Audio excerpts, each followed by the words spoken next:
So how do new Massey Ferguson tractors delivered?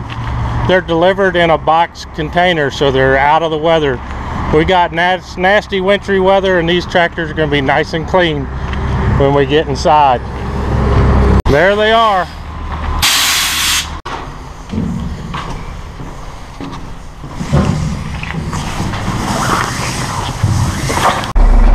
One down.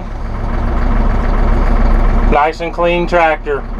Ain't been all weathered up in the snowstorm. So when you get a Massey, you won't see them out on the road. You'll see them in a box trailer. That's why you don't see many on the road, because we keep them nice and clean.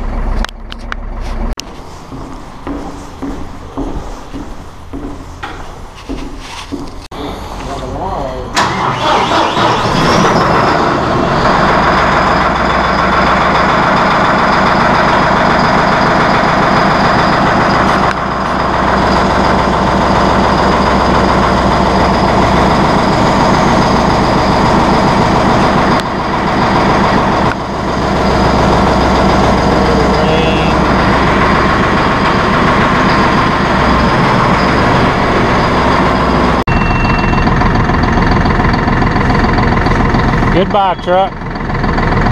Welcome to Missouri. 2 new Massey Ferguson tractors just come out of that box truck.